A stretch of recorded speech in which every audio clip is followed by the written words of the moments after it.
ते नमस्कार आता बंधुरंग भूमिका कीर्तन योग्य असेल टाळ मृदंग श्रुती देखातया माझ नमन दंडवत ऐसे नमन करी सगळ्या हरिकथा बोले बोया बोया तरी अज्ञान म्हणून आपल्या बाळा चलवी सगळं नामाने विठ्ठल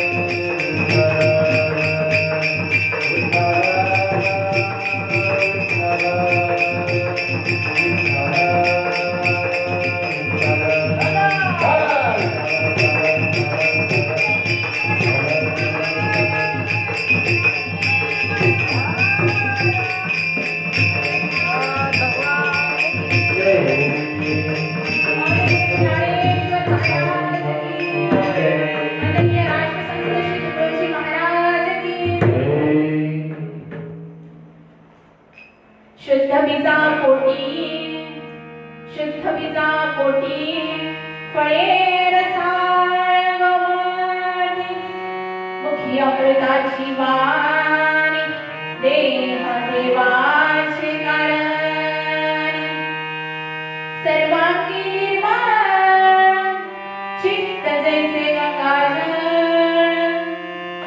मुखी अमृताची वाणी देह देवाचे कारण तुका मने जाती ताप दर्शने विश्रांती मुखी अमृताची वाणी देह देवाचे कारण सर्वांपर्यंत माझा आवाज पोहोचतोय का? हो हो हो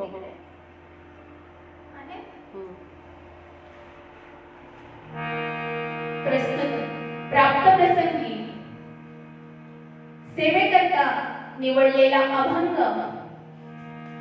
जगाच्या कल्याणाकरिता आपला देह अखंड चेतनापरी जगणारे वैराग्याचे महामेरू एवढंच नव्हे तर हिंदवी स्वराज्याचे संस्थापक कोण? छत्रपती शिवाजी महाराज यांचे सद्गुरू आणि याही पलीकडे बोध, अबोध आणि पूर्वबोध अर्थात कॉन्शियस, अनकॉन्शियस आणि सबकॉन्शियस या तिन्ही प्रश्नांचं म्हणजे या तिन्ही प्रश्नांचं उत्तर ज्यांच्या गाथ्यामध्ये प्राप्त होतं असं पंचम वेद निर्माते वेदनिष्ठ, धर्मनिष्ठ, वैराग्यनिष्ठ जगद्गुरु श्रीमंत श्री तुकाराम महाराज यांचा उत्कृष्ट असा 4 चरणाचा चिंतनीय अभंग सेवेकरता घेतलेला आहे.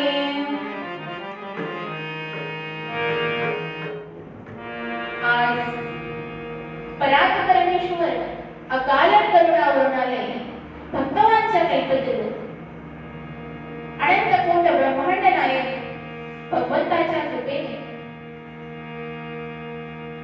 या इचोडवरी नगरीमध्ये महात्माजींच्या पदस्पर्शानेच नव्हे तर वास्तव्याने पावन झालेल्या या नगरीमध्ये 17 तारखेपासून भागवत कथेचा प्रारंभ झाला. परंतु योगायोग की कोरोनाची लाट जरा जास्तच प्रमाणात आपल्या एरियामध्ये आली आणि त्यामुळे आज आपल्याला कथेचा काला करावा लागला. कारण GR आलेला होता तसा आणि त्यामुळे मोठ्या प्रमाणात जो टाइम दिलेला होता त्या टाइम मध्ये होणारी सेवा रद्द झाली. परंतु आमची मंडळी मोठी आणि ते बोलले की आम्ही साथ देऊन काही आणि आपण छोटेखानी कार्यक्रम आश्रमावर घेऊ आणि त्यामुळे या आश्रमामध्ये चालू असलेली सेवा आणि त्याचबरोबर ग्राम गीतेतून ग्राम हितेची शिकवण देणारे वंदनीय राष्ट्रसंत श्री तुकडोजी महाराज यांच्या सानिध्यामध्ये राहून अविरतपणे संपूर्ण आयुष्य एकनाथी भागवताचा प्रसार आणि प्रचार करता ज्यांनी व्यतीत केलं असे श्री संत मोझरकर महाराज आणि त्यांच्याच समिती मोझर तर्फे आयोजित फेसबुक पेज वरती ही लाईव्ह प्रवचन सेवा होणार तर कीर्तन आणि तेही मोठ्या प्रमाणात, परंतु मग आम्ही रूपांतर केलं आणि त्यामुळे जरा क्षमस्वी काका उशीरही झाला आणि त्यातही कीर्तन म्हटलं आणि त्याच्यामुळे असो, परंतु सेवेला मी सेवक झालो तुमच्या लागलो निज चरणा अहो स्वामी तुझ्या देवा यावरी न करावा भीर. आणि या सेवेकरता लाईव्ह असणारे आणि लाईव्ह सेशन संपल्यानंतर बघणारे श्रोते आणि त्याचबरोबर माझे उपस्थित संपूर्ण श्रोतेगणांना चरणी मी साष्टांग प्रणिपात करते आणि सेवेला प्रारंभ करते.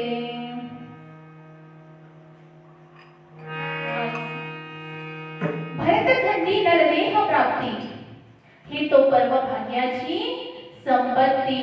कोणती? भरतखंडी नरदेह प्राप्ती. असं का म्हटलेलं असावं? कारण प्रत्येक क्षेत्रामध्ये मग ते वैज्ञानिक, वैचारिक, सांस्कृतिक, सामाजिक, आर्थिक, धार्मिक ते कोणतेही क्षेत्र असो, परंतु त्या क्षेत्रामध्ये या भारताचा झेंडा फडकविणारे म्हणजेच यश संपादन करणारे व्यक्तिमत्व याच भूमीत पाहायला मिळतं की नाही? याच भूमीत. आणि एवढंच नाही तर याच भूमीत अनेक संत, महंत, ज्ञानी, पंडित, विद्वत्ते आदी सर्व. परंतु आज याच भारत देशावरच नव्हे तर संपूर्ण जगतावर एक मोठं संकट ओढवलेलं आहे, ते म्हणजे कोरोना महामारी. आणि त्यामुळे सर्व परिस्थिती विस्कळीत झालेली आहे. मग ते आणि याचमुळे थोडं विस्कळीत झाले, आपला लॉस झालाय, नफा झालाय, तोटाही झालाय. बघा लॉस झालाय कोणता सर्वांना माहिती आहे, परंतु कोरोना आपल्याला चांगली शिकवण देऊन गेला. ते खूप काही गोष्टी असतात आणि त्यातली बघा ना संपूर्ण व्यवसाय, नवे नवे शाळा, कॉलेजेस लॉकडाऊन मध्ये ओपन होते का? सुरू होते का? नाही. कोरोनाने हेही सांगितलं, दाखवून दिलं की जर लग्नामध्ये फक्त दोघं जे आवश्यक असतात नवऱ्याने आणि ते असले की लग्न हे मानायला लोक तयारच नव्हते. आजपर्यंत होते का? पण मात्र कोरोनाने दिलं की नाही दाखवून.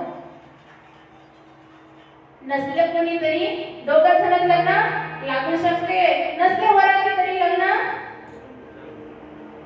नसला बँड तरी लग्न, नसला घोडा तरी लग्न, आणि फोर व्हीलर नसते तरी टू व्हीलर वर नवरी. कोरोना बर, हा कोरोना काय फक्त आपल्यावर झालं म्हणतं ना? पशु पक्ष्यांवर ब्लड फ्लू आलाय, बिमारीच, महामारीच. निसर्गावरही कल्पना करून आणि पिकावरही आहे की नाही? काय आहे? कोंडडी वरून दिसते आणि आतमध्ये अशी परिस्थिती आली. परंतु याही गंभीर परिस्थितीमध्ये सगळेजण गंभीर झाले. टेन्शन सगळ्यांना आलं, पण एक व्यवसाय जो अविरतपणे चालू होता, शाळा बंद मान्य आहे, कॉलेज बंद, नोकऱ्या बंद, दुकानदारी बंद. एवढंच नव्हे तर आमचे कार्यक्रमही, कलाकार लोकही बंद. एक नोकरी जे अविरतपणे चालू होती कोणती? डॉक्टर.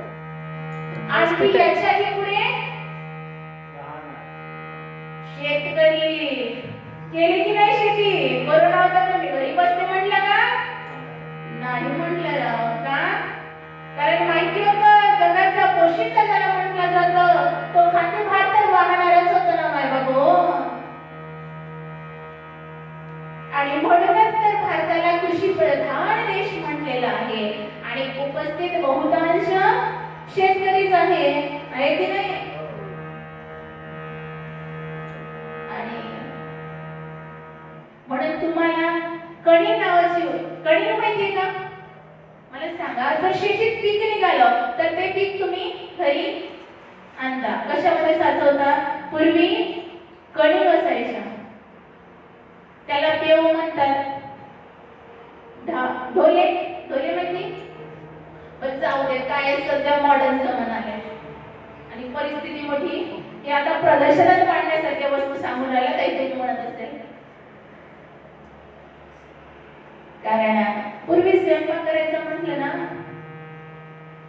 तर आता आपल्याच गावात घ्या ना, गाव जेवण म्हटलं की सगळ्या गावातल्या महिला येतात आणि स्वयंपाक करू लागतात. आमच्या शहरात तसं नाही, कोणीच येणार नाही स्वयंपाक करू लागायला. मग मुलगा नोटा बोलवा आचारी स्वयंपाक करेल, निघून जाईल. आणि आमच्या मोठे वडिलांचा व्यवसाय आहे कॅटरिंगचा. एका दिवशी लग्न वगैरे असलं की मग 3-3, 4-4 स्वयंपाक. काय करणार? अर्धा मशीन टाका सुरू. एवढंच नाही तर मोठ्या मोठ्या क्षेत्रांमध्ये आळंदी, पंढरपूर, शेगाव, शिर्डी मशीनच आहे. कणिक टाकलं, पाणी टाकलं की भाजून शेकून पोळ्या खाण्यासारख्या तयार. आणि याही पुढे आता असं संशोधन चाललंय की त्या मशीन मध्ये उपाशी म्हणजे ज्या व्यक्तीला जेवण करायचंय तो व्यक्तीच टाकायचा आणि तो तिथे राहील. आणि दुसऱ्या साईडने काय करतो? जेवण करून हात धुवून पान खाऊनच बाहेर येणार. आणि एवढं आहे तर बघा ना, साधारण गोष्ट. एवढंच नाही तर पूर्वी पाणी आणायला जायचं म्हटलं तर नदीवर विहिरीवर जायचं. काय घेऊन? हंडे घेऊन, चरव्या घेऊन जायचं. आणि त्याच्या 5 वर्षानंतर आणखी सुधारणा झाली, नळ आले. सरळ टोटी सुरू केली की भरला गुंड, ग्लास घेतला भरून समोरच्या व्यक्तीला. आता त्याच्याही पुढे सुधारणा झाली महाराज. आणि काय, सरळ एखाद्या घरी पाहुणा यावा आणि त्यांनी म्हणावं, वहिनी खूप लांबून पायी आलो, पाणी द्या प्यायला. त्या काय म्हणणार? सरळ तोंडात नळी, केला वाप चालू, पाहिजे तेवढं पिऊन घ्या.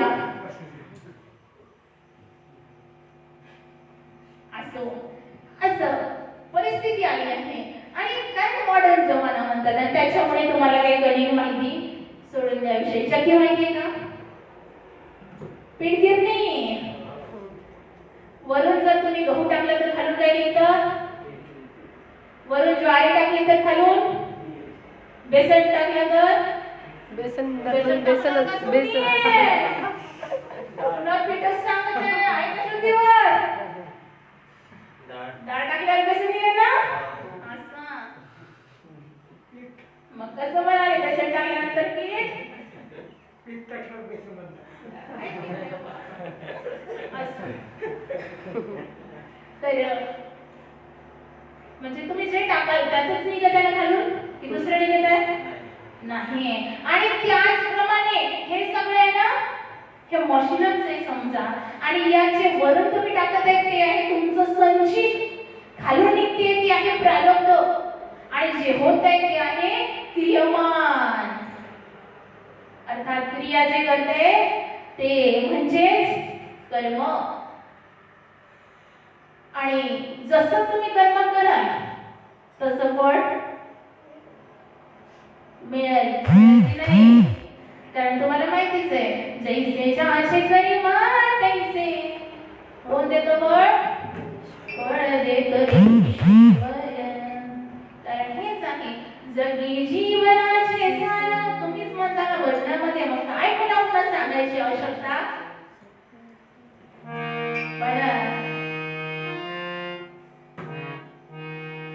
म्हणून कर्माला कोणी चुकत जेच कराल तेच आंब्याची बी टाकली निघत लागेल काय झाड लिंबाचं बोर लागले का कधी नाही जे टाकाल तेच उगवेल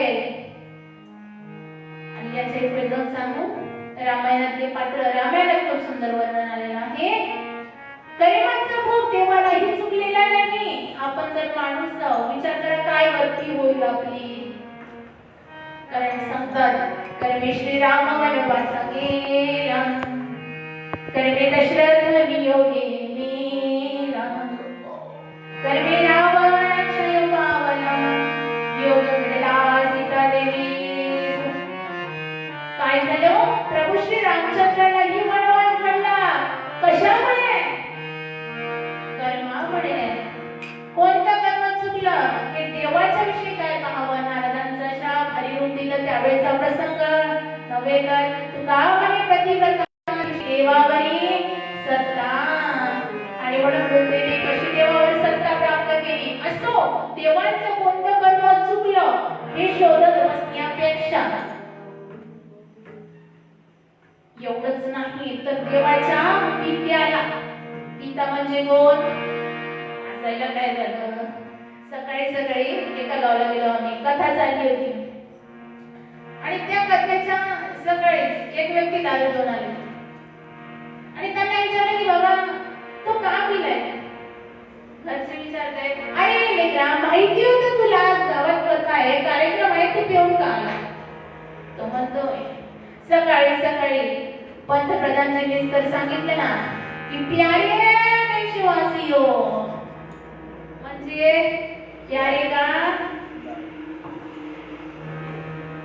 हे नाही तर तुम्हाला कोणत्या उद्देशाने वापरला कळालं आणि त्याचप्रमाणे पिता म्हणजे वडील बाप आणि देवाच्या बापाला कर्म चुकलं आणि काय झालं तर मी दशरथ राजा पण वियोग पुत्र वियोगाने मरावं लागला किती चौघे पुत्र त्या दशरथा अंतकाळी एकही नवला का कारण श्राप कोणाचा आठवा तो एक राजस असा सुकुमार कोवळ्या वयातला बालक जो आपल्या कावडीवर आपल्या खांद्यावर कावडी घेऊन आंधळ्या मायबापाला काशीला नेते आणि येत असताना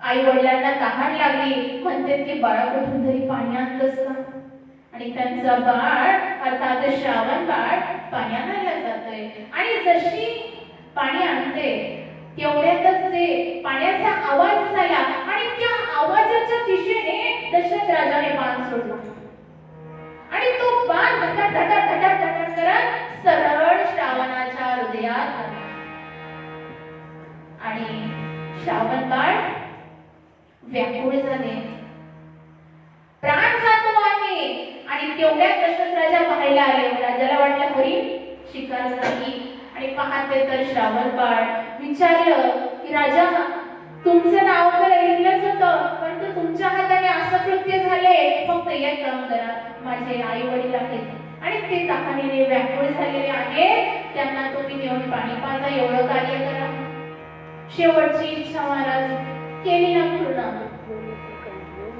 आणि पाणी घेऊन मग दशरथ राजा येते कळशी घेऊन राजा आल्यानंतर श्रावण बाळाचे आई वडील बोलत नाही कारण त्यांना विचार पडले की आपल्या लेकरू उशिरा का आले कारण माया असते ती मायबापाची आणि आल्यानंतर विचारते की बाळ श्रावण खूप लांब जावं लागलं का रे थकला असेल रे बोलला रे काय झालं येणारे कोण होतं राजा दशरथ राजा काही बोलत आणि मायाच वेगळी असते आणि त्याच्यामुळे फक्त त्या जवळ असलेल्या स्पर्शाने ओळखलं की हा आपला बाळ नाही आणि विचारते की बाळा कोण आहेस बोल त्यावेळेला राजा दशरथ सांगते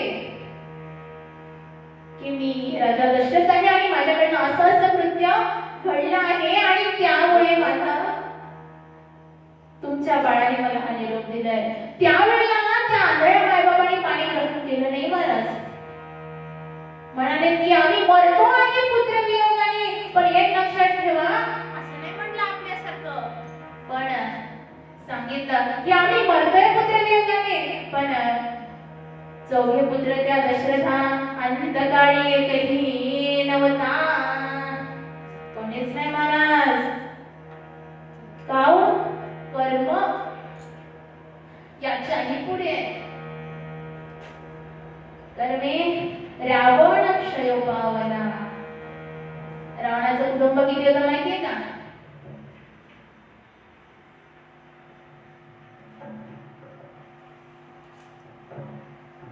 कुटुंब किती होतं माहितीये का? वर्णन आलेलं आहे 80,000 बायका, 1,00,000 मुलं, 1,25,000 नातू. किती झाले? विचारते. एकाने विचारलं, मोजताय नाही का भाऊ? असो, आपल्याला काय करायचं? पण एक म्हणाले एवढ्या मोठ्या कशाला केल्या? आता आपल्याला ते त्यांच्या घरी, आपल्याला त्यांना कोणतीला बोलवायचं नाही. राशन मागायला येणार होता ते आपल्या घरी, तो विचार सोडून त्या कशाला गेल्या? परंतु एवढं मोठं कुटुंब होतं, परंतु मारीला कोणी? प्रभू रामचंद्र. एवढंच नाही तर धनही भरपूर होतं. किती धन होतं? किती धन होतं? नक्की माझ्या घरी मी किती आहे का सांगत असे संख्या जैसी तैसी. आणि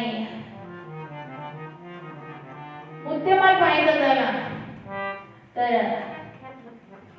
कोटी घरे जेथे काशाणी तांब्याची शुद्ध कांचनाची सप्त कोटी. किती? 7 कोटी शुद्ध कांचनाचे. आता सध्याही परिस्थिती तशीच ना. लाखाने घ्या पण आमचा कोरोनावर उपचार करा म्हणणारे आम्ही पाहिजे, पण झाला का? करू महाराज. सोडलं नाही ना रावणाला. एवढंच नाही, कर्मे दशरथ गेला, कर्मे राम वनवासा गेला. एवढंच नाही तर सीता माईला सुद्धा अनवाणी पायाने वनवासात जावं लागलं. एवढं कर्माची गती न्यारी आहे. आणि म्हणून कर्म कसं करावं तर सांगतात, जब हम पैदा हुए जग हसे हम रोए, ऐसी करनी कर चलो हम हसे जग रोए. नाहीतर मग घरचेच म्हणतात ना, बाई म्हणता खर मरता तरी बरे, नासिले घर थुंकोनिया.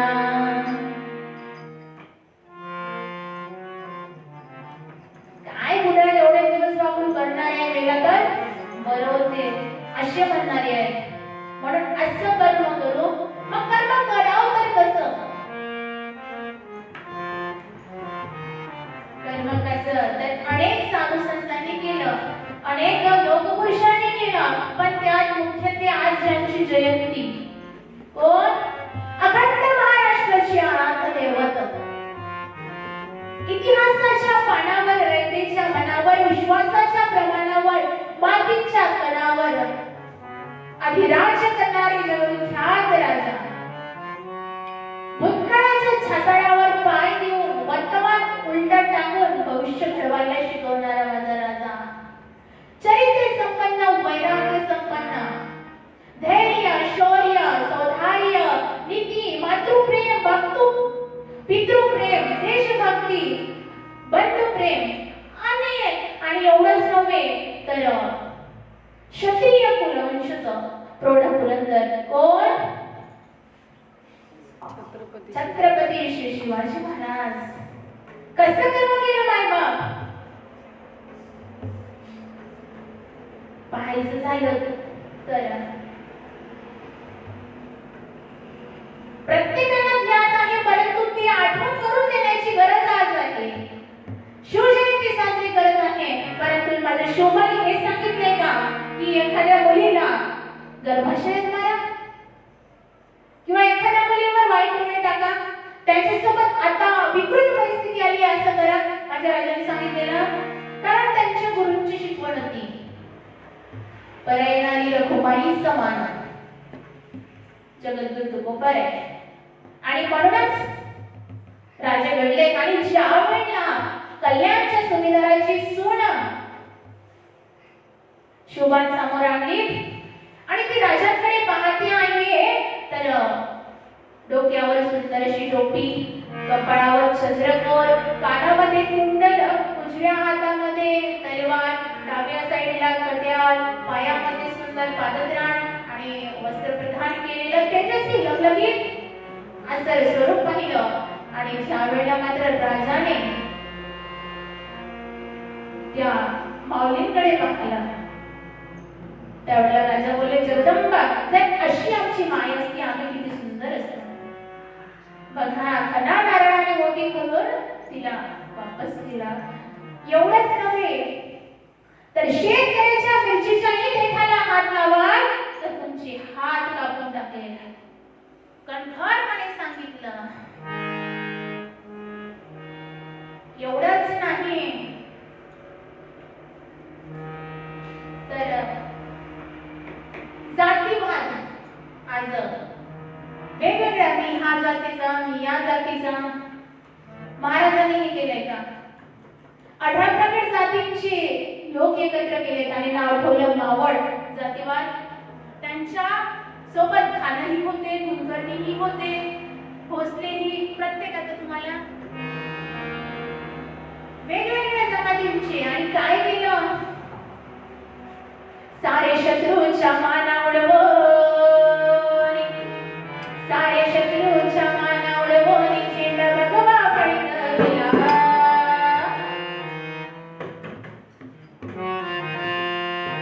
सारे शत्रूंच्या मानावर झेंडा भगवा पडला.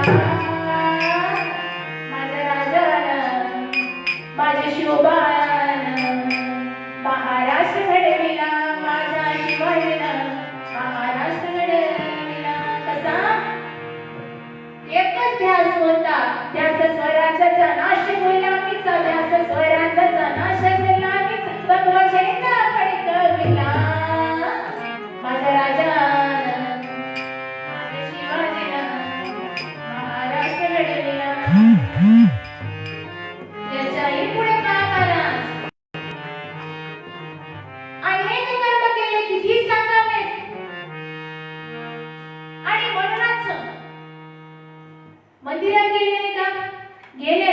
संतांवर विश्वास नव्हता का? होतात. परंतु आज कर्म,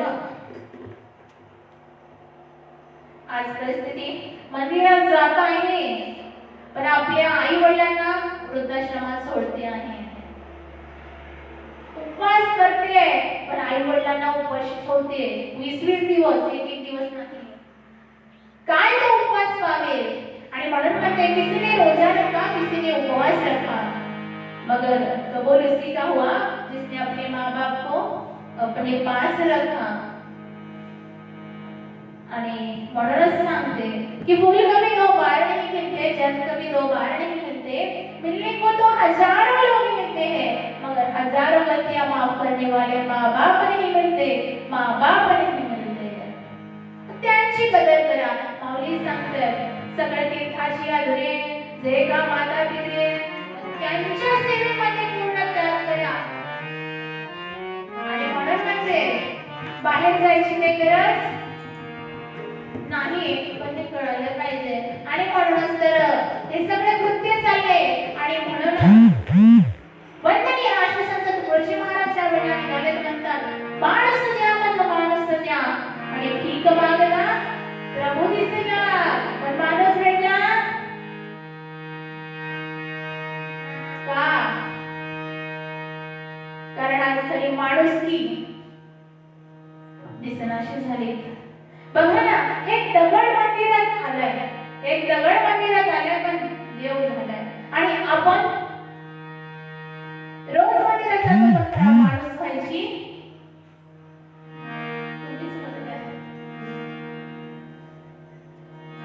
आणि म्हणूनच कर्म कसं असावं हेच सांगते. आणि की चांगलं कर्म केलं तर फळ चांगलंच मिळेल. आणि हेच तुकोबारे सांगतात की शुद्ध बीजा पोटी फळे रसाळ गोमती. शुद्ध बीज असेल तर फळ येईल, पण कसं?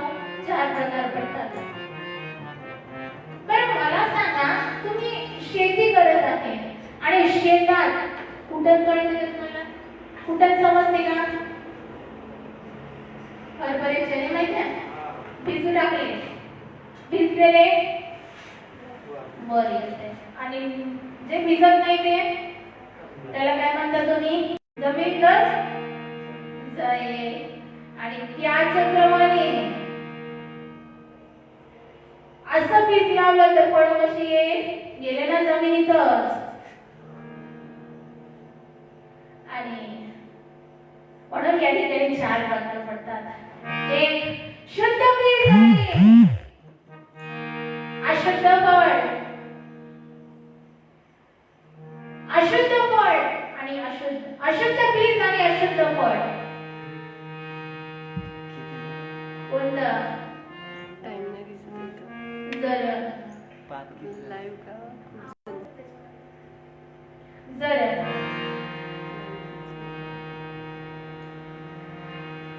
एखादी वडील काम करत असेल, चोऱ्या करत असेल, आई चोऱ्या करत असेल, पुत्र काय करेल? चोऱ्याच. म्हणून म्हणतात झोंडा झोंडा तिचे मोठी फळे मी जाती करंडी. आणि असे उदाहरण पाहायचं झालं तर गांधारी आणि धृतराष्ट्राच्या पोटी दुर्योधन. आणि तिसरा प्रकार म्हणजे अशुद्ध बीज पण फळ मात्र शुद्ध. बीज आणि फळ हे पहिले कळायला पाहिजे. काही काही सुद्धा मला असेल काय आहे बघा. अशुद्ध बीज किंवा बीज म्हणजे आहे वडील आणि शुद्ध बीजा पोटी म्हणजे आई. आणि हे दोन्हीही जर चांगले असेल तर असं म्हणतात. आणि जर अशुद्ध असेल तर त्यांच्या तरीही तिसरा प्रकार सांगते आम्ही अशुद्धच्या पोटी शुद्ध. कोण? प्रमाण सापडेल श्रीमद भागवत महापुराणात 7th स्कंदात. हिरण्यकश्यपूच्या पोटी बाळ प्रल्हाद. काय? त्याने भक्ती होती. वडिलांच्या राज्यामध्ये नारायण नावाला सुद्धा परमिशन नव्हती. कोणी म्हणू शकत नव्हतं. परंतु संस्कार गर्भात असताना तसे झाले. आणि पुत्र मात्र काही केल्या नामोच्चारण सोडत नाही. कोणाच्या नावाचं? नारायण. कारण तेवढी श्रद्धा होती. एवढंच नाही तर पुढेही प्रल्हादाला होलिकेत ठेवलं. होळी माहितीये ना? जळली. काय आहे? नुसतं काड्या लावा आणि पेटवा म्हणजे होळी नाही. त्याच्यामध्ये आसुरी प्रवृत्ती, अज्ञान, त्याचा नाश आहे. षड्गुणांचा विकार सोडून द्या म्हणजे होळी दहन आहे. आणि अग्निकुंडामध्ये घातला प्रल्हाद. अग्निकुंडामध्ये घातला प्रल्हाद. परितो नारायण विसरेना. परितो नारायण विसरेना. कारण काय बघ? श्रद्धा. वरून पाण्यातून असं वाहून दिलं तरीही मात्र स्वीकारलेलं नाही. वरून पहाडावरून टाकून दिलं, धरती मातेने कुशीत घेतलं, उंजळीत घेतलं, उखळत्या तेलामध्ये, तप्त तेलामध्ये टाकलं. ते तेलाने भाजून निघाले किंवा तळून निघाले नाही बाळ प्रल्हाद. तर का? याचं कारण चंदनाची हात पायाची चंदन असे जरी संत जन आहेत म्हणून असो. आणि चौथा प्रकार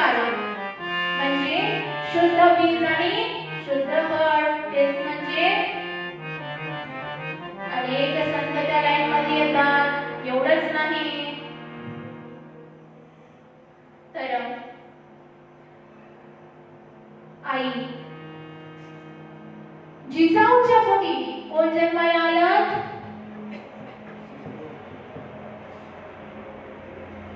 बघा, पण संस्कार कोणाचे?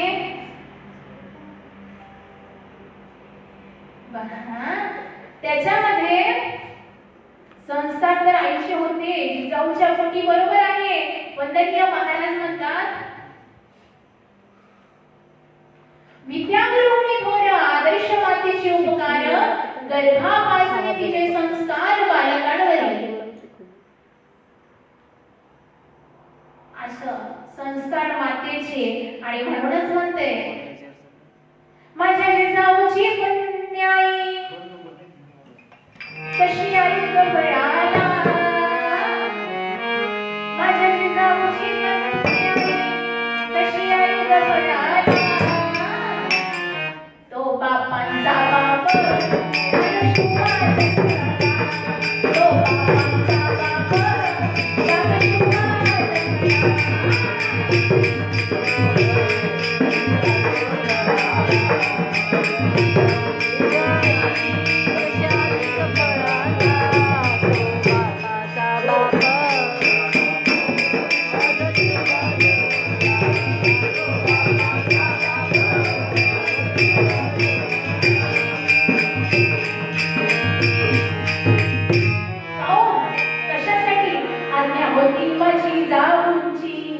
शपथ घेतली स्वराजाची, आज्ञा होती जिजाऊची.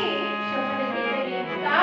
कारण जनकल्याणाची शिकवण जगद्गुरु तुकोबांची. आणि म्हणूनच तोरण बांधिले स्वराजाचे त्या तोरणागडाला, तो बापांचा बाप त्यात शिवबा जन्मला. महान कर्तबगार पराक्रमी शिपाई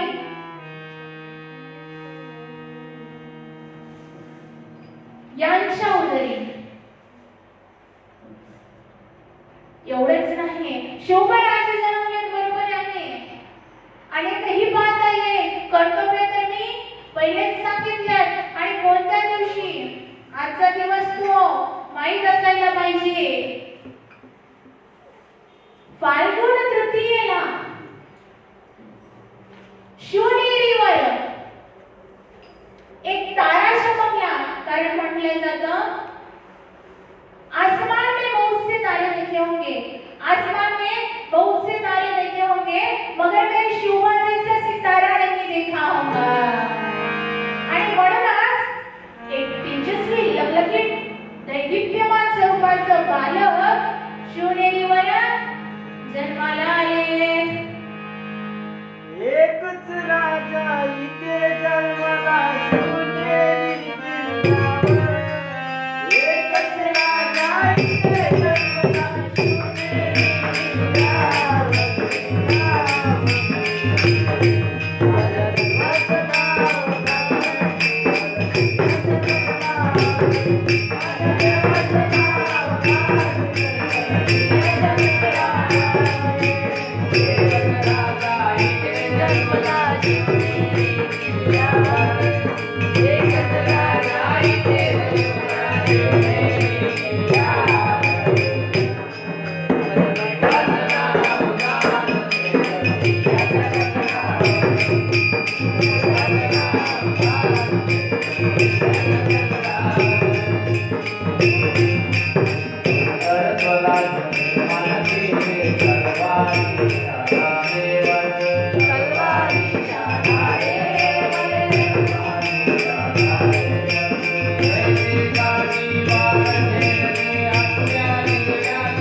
शिवनेरी किल्ल्यावर.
आणि म्हणूनच संपूर्ण दिल्ल्याच्या दगडावर संपूर्ण विश्वाला मग ते कोणत्याही समाजाचे लोक असत एकदा नाही तो दोनदा जयंती साजरी करतात आणि मला तर वाटते रोजच जयंती साजरी करण्यासारखं कार्य माझं शोभांचं आहे का शुद्ध गिजापोटी फळे रसाळ गोमाने.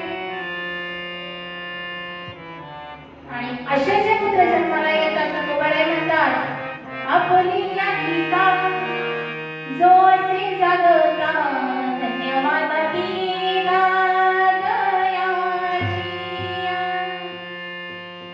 अशा पुत्रांना धन्यता देतात पण मायबाप कोण आणखी पाहता येईल कबीर आणि लोभी संत कबीरांच्या पोटी आलेले कमाल वारकऱ्यांचं जीवनाकरता आपलं शीर घडा वेगळं करणारे नवे नवे अनेक उदाहरण देता येईल. वंदनीय राष्ट्रसंत तुकडोजी महाराज माहिती का कोणाला आई वडिलांचं नाव मंजुळा माता आणि पंडोजी पिता काय केलं प्रत्येक व्यक्तीला काही काही लोक म्हणतात काही ग्रामगीता वाचायला खूप सोपी आहे हो वाचायला सोपी आहे पण इथे आणायला मात्र एवढीच कठीण आहे आणि म्हणून म्हणते की त्याला अनुकरण ज्ञानेश्वरी काही सोपी आहे का सोपी असती तर माऊलींनी म्हटलं नसतं की एकत्र योगी अनुभवावी का नगागर कसं पारायण नसेल होत तर नका पूजा नसेल होत नका करू पण मी सांगितलं आधीच काय करा कर्म कसं करा म्हणून सांगते. ये जरूरी नहीं कि हर रोज इंसान मंदिर जाए ये जरूरी नहीं कि हर रोज इंसान मंदिर जाए उसके कर्म ऐसे होने चाहिए कि इंसान जहां भी जाए वहां मंदिर बन जाए. असं कर्म आताच सांगितलं आणि म्हणूनच 33 कोटी देवतांची अब्जावधी मंदिर आहेत. किती 33 कोटी देवतांची अब्जावधी मंदिर आहे परंतु एकही मंदिर नसताना प्रत्येकाच्या हृदयात ज्यांनी घर केलं होतं म्हणजे राजा छत्रपती शिवाजी कर्म महाराज. म्हणून म्हणते माणसाच्या दिसण्यापेक्षा वागण्याला फार आणि हे फळाचे कोणते आहे कसं नाही कसं ओळखायचं तर सांगतात की त्यांच्या मुखामध्ये अमृततुल्य गोड शब्द असतात. मुखी अमृताची वाणी देह देवाचे कारण कसं बोलावं हे आमच्या ज्ञानाचे राजे सांगतात. साजन मवाळ मी तुल्य आणि रसाळ शब्द जैसे कलोळ अमृताचे असं बोलणं असं म्हणतात.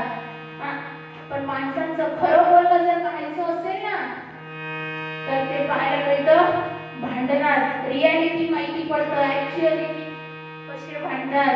एका घरी सकाळीच लागलं आणि मग ती बाई म्हणते मी तुमचे मुलं सांभाळू घर सांभाळू स्वयंपाक करू मायबाप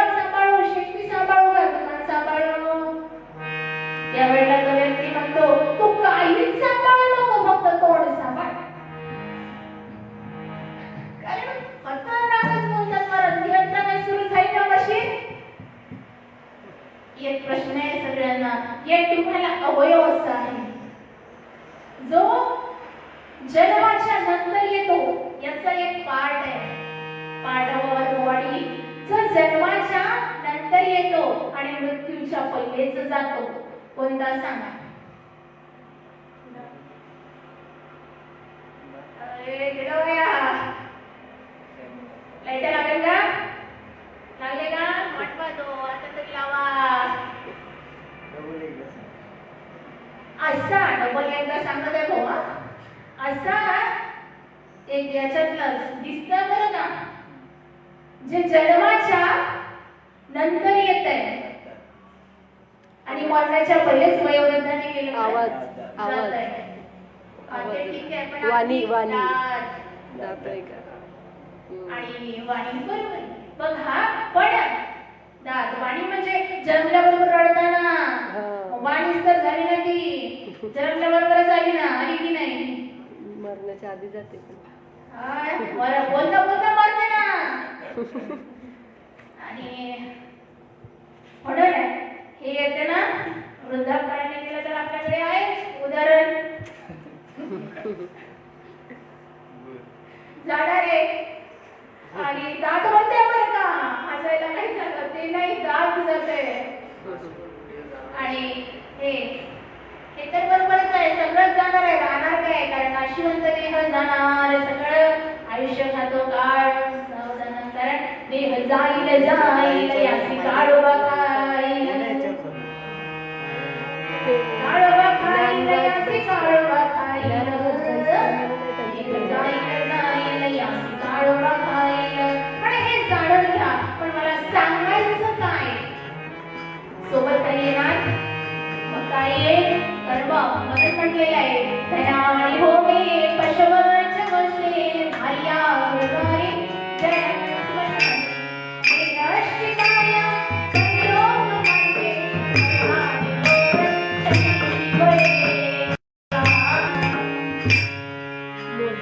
सगळं इथं जाणार, सांगणार नाही, बोलणार नाही. धन जमिनीत राहणार, धनानी होमे पशवच वशे पशुपक्षी जिथं आहे तिथंच बांधलेले आहे, पशुपक्षी गोष्टी खायला पत्नी गृहद्वारापर्यंत, लोक स्मशानापर्यंत पण जळावं लागेल. आणि कर्माणी गो गच्छन्ति जीवैका, मग मर्द काय राहत काय तेही माऊली सांगतात. आणि म्हणून वंदनीय महाराजही सांगतात, रखमृत्यू की याद बावरे, रखमृत्यू की याद. कारण हा टळ येणार आहे, पण त्याला सुधरवायचं आहे कर्माच्या गतीनुसार. आणि सोबत जाणार फक्त कर्म हे करायचं. पण याच्याही पुढे मी जे सांगत होती ते म्हणजे हे तुमचे दात किती आहेत? पूर्ण वय येतपर्यंत आणि पूर्ण दातपर्यंत येतपर्यंत 32. आणि या 32 दातांच्या या म्यानेमध्ये एक धारदार तलवार आहे, ती म्हणजे त्याच्यावर नियंत्रण पाहिजे म्हणतात महाराज. कारण शब्द संभाले करे बोलिए, शब्द को हाथ न पाए, एक शब्द करे औषधि, एक शब्द करे घाव.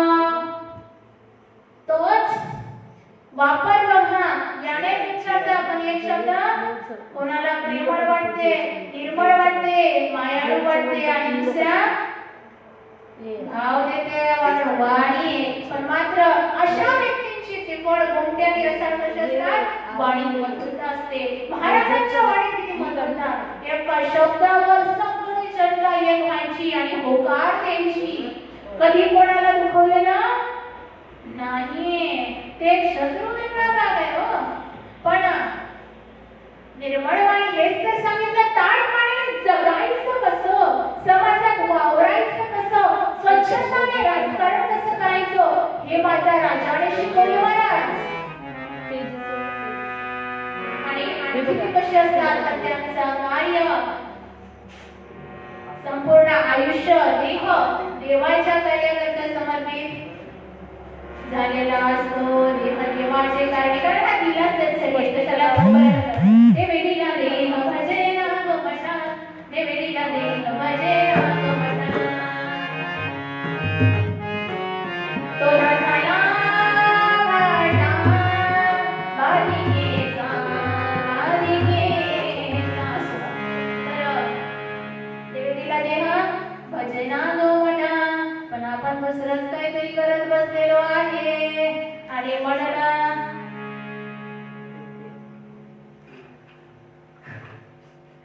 दुसरंच काहीतरी म्हटल्याबरोबर आठवलं यांना काय करतात ते. महाराजांनी कधी हे घ्यायला हे करायला सांगितलंच नाही बाबा. आता मी नाव उच्चारत नाही, विषारीच काव्य म्हणतात. समजले वाले गो. बस आज सकाळीच भूमिपूजनाच्या उद्घाटनाला बोलताना होते का तुम्ही? नाही का? आपल्या जांभळे गाण्याला काय म्हटलं माहितीये का? आता इथून सांगते असं तर बघा. आणि म्हणा त्यांची वाणी रसाळ झालेली असते आणि देह देवाच्या कार्याकरता अर्थात सत्कार्याकरता समर्पित झालेला असतो.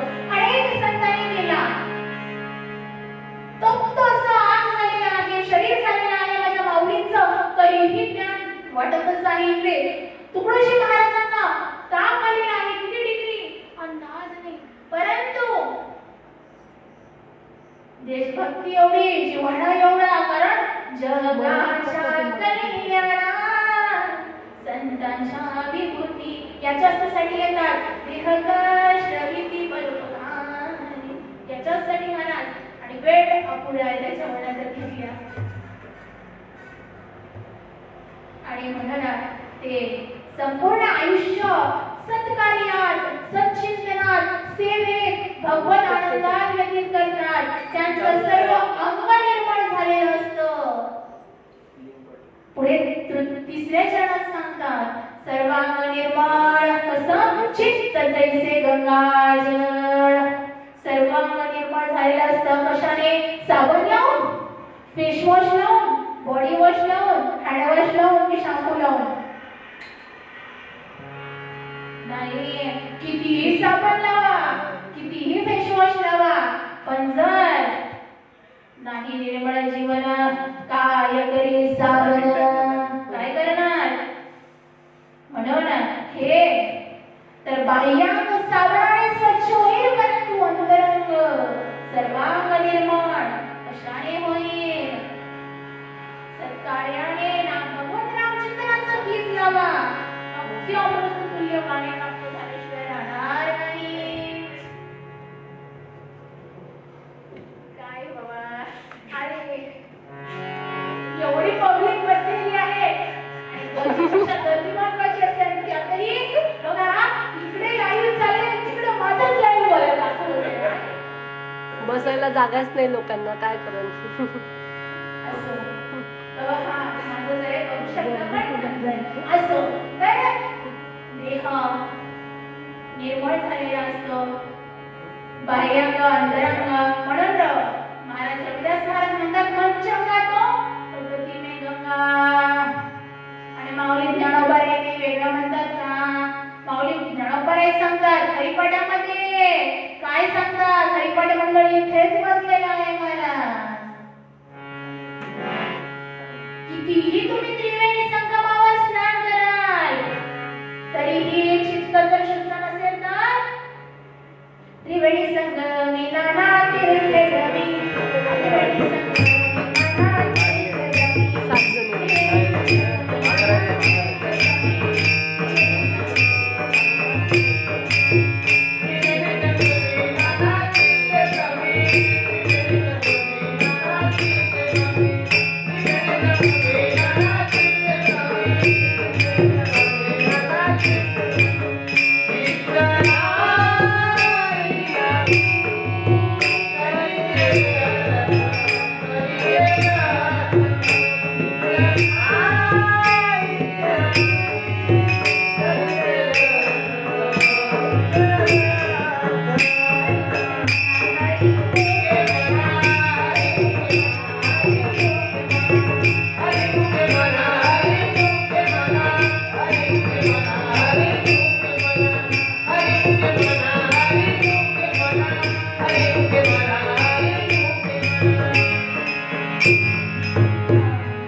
म्हणून ते मात्र सर्वांग निर्मळ आणि चित्त कसं गंगेच्या पाण्याप्रमाणे पवित्र झालेलं असतं. चित्त जैसे गंगाजळ. थोडी सीट पाहिजे आणि कसे असतात ते तर त्यांचा वाणी तर तेज असतं, नका म्हणू असोत राहायलाच पाहिजे, नाहीतर असे बोलतात लोक. बाया तर खूप बोलतात म्हणतात का, पहिल्याच वर्षी लग्न झालं घरच्यांना आवाज येतो, अय जरा इकडे या ना. दुसऱ्या वर्षी ओ बंटीचे पप्पा जरा इकडे या, मग तुम्हाला नाही बोलत. आणि एवढंच नाही तर तिसऱ्या वर्षी म्हणतात इकडे येता का तिकडे येऊ. चौथ्या वर्षी काय ना डोळे फुटले गेल्याचे माणूस कुठं खपले विनोद संपले. सोडा त्याला बोलण्याची कला सांगते, परंतु मात्र संत कसे बोलाल. आपण ज्यांच्या दरबारात आहोत आमचे अश्रानंद महात्माजी वाणी आमची मला तर अजून पाहिलं नाही की कधी असं टोचून बोलल्याने बोललं राग आला. आहा संतांच्या वाणीचं तर सकाळीच सांगितलं कशी वाणी पवित्र झाली होती. आता रिपिटेशन करायला आपल्या जवळ वेळ नाही. आणि असं तेवढंच नाही तर सर्वांग निर्मळ चित्त कसं गंगेच्या पाण्याप्रमाणे देह भगवत चिंतना करिता. आणि असं ज्यांचं आहे त्यांच्या दर्शनाने तापत्रय नाहीसे होतात असं म्हणतात. काय तुका म्हणे जाती ताप कोणता सगळेच तुका म्हणे जाती ताप. 3 प्रकारचे ताप, आध्यात्मिक आधिदैविक आणि आधिभौतिक. आणि तिन्ही ताप नाहीसे होतात पण कशाने दर्शने विश्रांती. तुका म्हणे जाती ताप दर्शने विश्रांती. त्यांच्या दर्शनाने तापत्रय तर जातात परंतु दर्शनाला विश्रांती प्राप्त होते. अशी मंदिरात गेल्यानंतर भगवंताकडे पाहिल्यानंतर समाधान वाटते. एवढंच नाही तर संतांकडे पाहिल्यानंतर मनात इथं आल्यानंतर अनेक लोक म्हणतात आता बरं वाटलं का, कारण त्यांचं तेवढं सामर्थ्य असतं. नाहीतर पण तेही कसे पाहिजे अवलंबर नको. महाराज म्हणतात पोटासाठी संत झाले कहो कलित बहुत.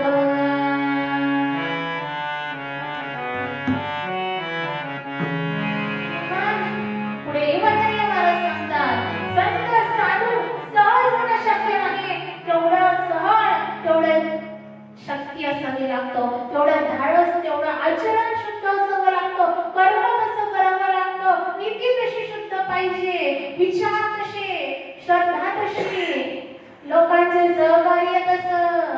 आणि म्हणून नाहीतर साधू म्हणल्याने साधू होत वंदनीय महाराज म्हणतात अंगी नाही ज्ञान म्हणे साधू मला, अंगी नाही ज्ञान म्हणे साधू मला, साधू म्हणजे साधू होत नाही रे, साधू होत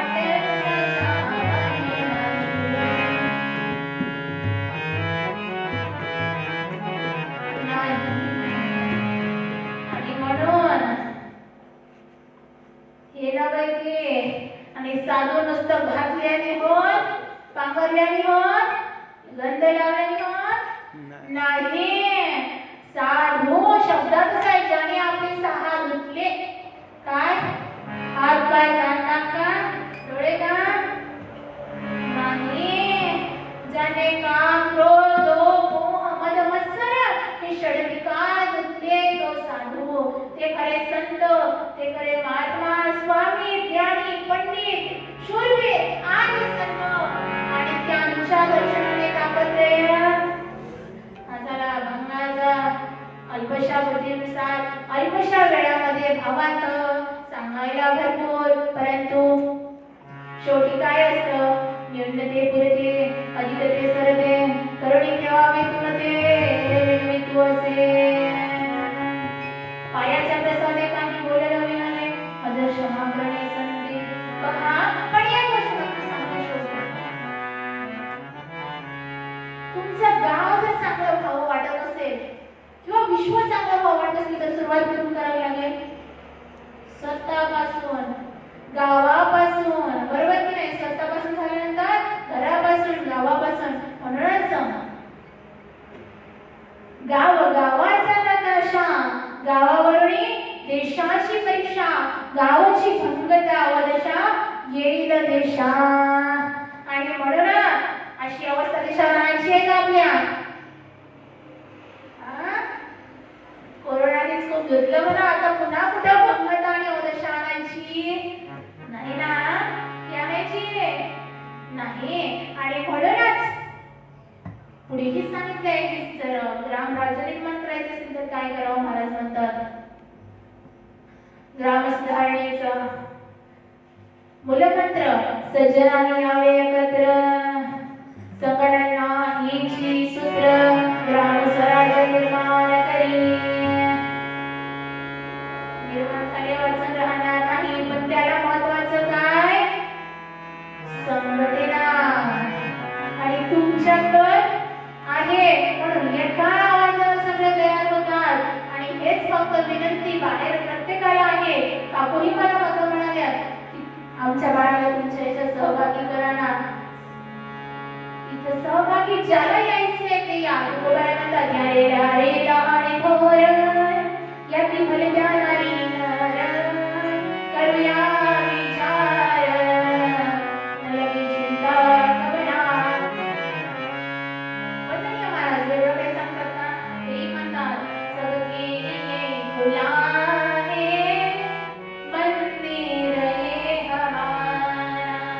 एकाने दोघांनी असया कसया आओ कोई भी धरेवी, आओ कोई भी मंदिर. देशातून नाही, देशी विदेशिया मंदिर ये हमारा. सबके लिए खुला है. महात्मा जिंदगी म्हटलं का या जातीचं येऊ नको म्हणलं का तू असा येऊ नको. त्यांच्याजवळ भेदभाव नसतो महाराज. म्हणूनच ते संत, ते महात्मा स्वामी आहेत. आणि हेच उद्दिष्ट जाणून ग्रामस्वराज्य, ग्रामराज्य, सुराज्य आणायच्या हेतूने आणि तुमच्यासारख्या तरुणांनी एकत्र येऊन जे काही खंबीरता आहे आज वाटते आहे की खरंच दुर्दैव किंवा हे कार्य हवं होतं, त्याच्यासाठी युवतींवर होणारे अत्याचार, अन्याय सहन करत बसायचं, याला वाचा फोडायची आणि उभवायचं. हा उद्दिष्ट जाणून, हे हेतू जाणून, हे उद्दिष्ट जाणून वंदनीय राष्ट्रसंत श्री तुकडोजी महाराज युवती अलग आहे आणि युवक विचार मंचाची स्थापना केली आहे. आणि प्रत्येक नवतरुणांना, नवतरुणींना आव्हान आहे की या नवनिर्मित संघटनेमध्ये या एकजुटी करा आणि तसं कार्याला सुरुवात करा. हेच सांगते आणि वाणीला इथेच विराम देते. एकदा मोठ्या प्रेमाने भजन करूयात.